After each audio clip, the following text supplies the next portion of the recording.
اللہ تبارک و تعالیٰ نے ہمیں نعمتوں کا چرچا کرنے کا حکم دیا ہے۔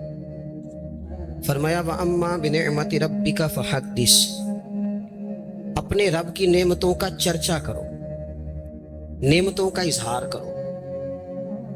سب سے پہلی بات تو یہ ہے کہ جب انسان شکر کرتا ہے نا تو اس کی نعمتیں بڑھ بھی جاتی ہیں اور محفوظ بھی ہو جاتی ہیں۔ اللہ کریم نے فرمایا لَإِن شَكَرْتُمْ لَأَزِيدَنَّكُمْ، اگر تم شکر ادا کرو گے تو میں نعمتوں میں اضافہ کر دوں گا۔ اب یہاں مفسرین کرام نے ایک باریک بات لکھی ہے، وہ کہتے ہیں اضافہ ہوگا نا تو اضافہ اس چیز میں ہوتا ہے جو پہلے موجود رہے۔ تو شکر کرنے کے دو فائدے ہوئے کہ پچھلی نعمت محفوظ ہو جائے گی اور مزید رب کریم اس میں اضافہ فرما دے گا۔ شکر کا مزاج کرنے سے، پیدا کرنے سے انسان، پہلا فائدہ یہ ہوتا ہے کہ نعمتیں محفوظ ہوتی ہیں، ان میں اضافہ ہوتا ہے۔ دوسرا فائدہ یہ ہوتا ہے کہ جب آپ نعمتوں کا شکر ادا کرتے ہیں تو رب سے جڑتے ہیں، اللہ سے تعلق مضبوط ہوتا ہے۔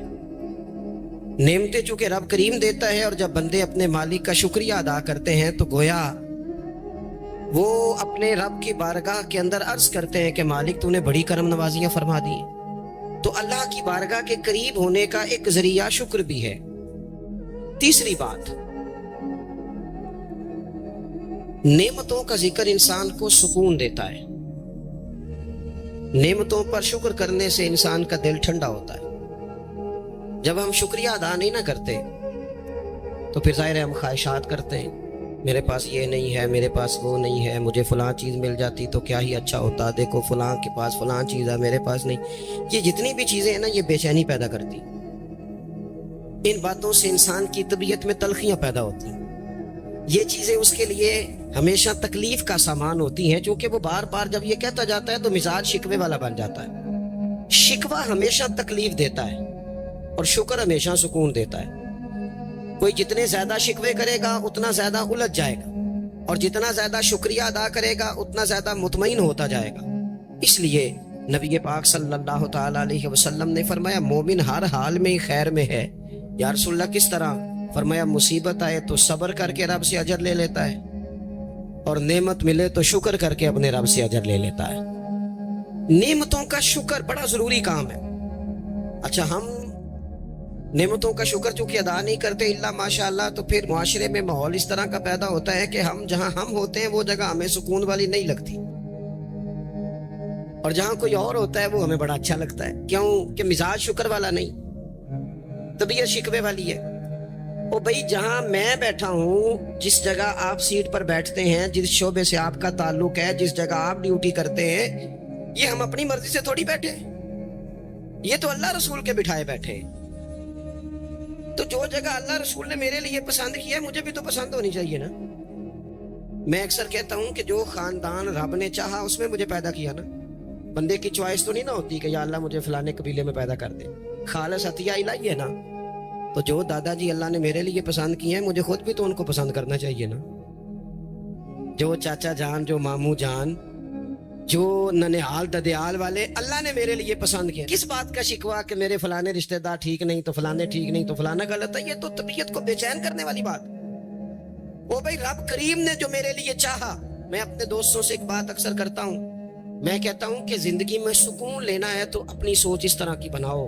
میری سوچ اس طرح کی ہے کہ جس طرح کے ماں باپ اللہ نے مجھے دیے ہیں شاید کسی کو نہیں ملے، جس طرح کے استاد رب کریم نے مجھے دیے شفقت کرنے والے شاید کسی کو نہ ملے، جس طرح کے مرشد اللہ نے مجھے عطا فرمائے شاید کسی کو نہ ملے، جس طرح کے شاگرد اور جس طرح کے سالکین طریقت محبت کرنے والے دوست مرید احباب مجھے ملے کسی کو نہیں مل سکتے۔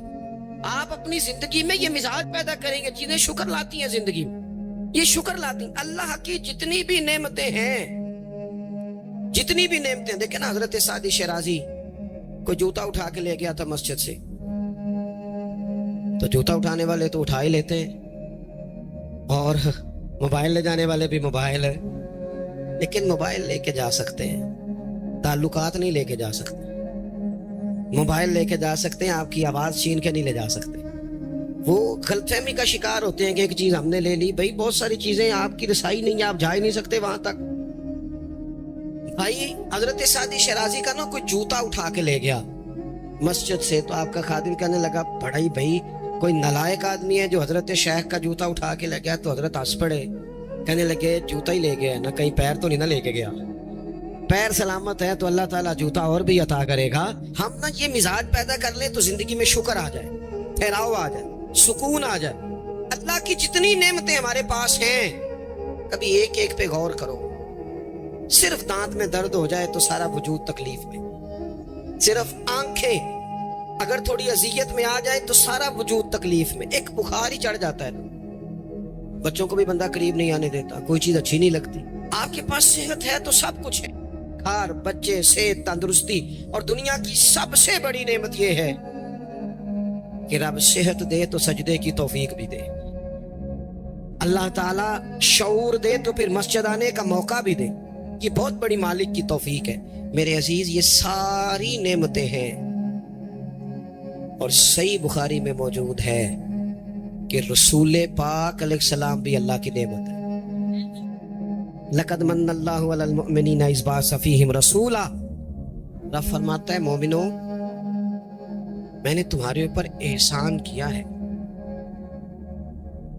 تمہیں اپنا رسول عطا فرمایا ہے. میں نہیں کرتا کوئی تفسیر اس آیت کی, میں کسی مفسر کا قول آپ کے سامنے نہیں رکھتا. خدا را میری ملت کے جوانوں, یہ قرآن مجید کی آیت محکم ہے, کوئی متشابہات میں سے نہیں ہے, محکم ہے, واضح ہے. پورے میلاد شریف میں پورے حضور علیہ السلام کی محبت کے عنوان میں, نبی پاک کی سیرت کے عنوان میں, غلامی کے عنوان میں, تذکروں کے عنوان میں, حضور کی نعتوں کے عنوان میں, حضور کی سنت شریعت پر عمل کرنے کے عنوان, ایک بات صرف ایک, کہ کائنات کا پیدا کرنے والا رب کہتا ہے یہ رسول تم پر میرا احسان ہے. اللہ کہتا ہے یہ میرا احسان ہے, یہ میرا احسان ہے. دوستو اگر ہم تھوڑا سا دیکھو نا, میں نے زندگی میں وہ لوگ دیکھے ہیں جو نا نعمتوں کے چھن جانے سے خوف میں رہتے ہیں, آزمائش کا شکار رہتے ہیں, ڈرے ڈرے سہمے سہمے رہتے ہیں کہ یار بڑا فضل ہے خدا کا, کہیں کچھ چیز چھن نہ جائے. یعنی کسی بیمار کو دیکھ کے جب کوئی آدمی کانپتا ہے, لرزتا ہے اس کا وجود, تو مانا کیا ہوتا ہے کہیں میری صحت بھی نہ چلی جائے. جب کوئی دنیا سے رخصت ہوتا ہے تو لوگ زندگی کی نعمت کو سوچ کر خوف کھاتے, خدا نہ خواستہ کسی کا عزیز بچھڑ جائے تو لوگ اپنوں کو یاد کر کر کے روتے ہیں. نعمتوں کے بارے میں کچھ لوگ بڑے شدید حساس ہو جاتے ہیں, کہیں چلی نہ جائے, کہیں چلی نہ جائے. یہ جو صحابہ ہر وقت حضور کی ناراضگی سے ڈرتے تھے نا, ہر وقت حضور کی ناراضگی سے ذرا سانس بھی اونچا نہیں لیتے تھے. یعنی اس بارگاہ میں وہ بیٹھتے تھے نا, یوں بیٹھتے تھے سروں پہ پرندے بیٹھے ہیں. وہ گھنٹوں بیٹھے رہتے تھے دروازے پر کریم کے دروازے پر دستک نہیں دیتے تھے. وہ اس نعمت کے معاملے میں حساس تھے. ان کو پتا تھا کہ وہ دو عالم کی رحمت تھے, وہ جہاں چاہتے وہیں رہتے. یہ تو ان کی مہربانی ہے کہ یہ عالم پسند آیا, یہ تو مہربانی. دوستو ہم اگر حضور اتنی بڑی نعمت ہمارے لیے بن کے آئے, اگر ہمیں کبھی اس کا احساس نصیب ہو جائے نا, احساس. ابن القیم ایک جگہ پہ کہتے ہیں کہ اگر حضور نہ آتے تو لوگوں نے ایک دوسرے کا گوشت کاٹ کے کھانا تھا.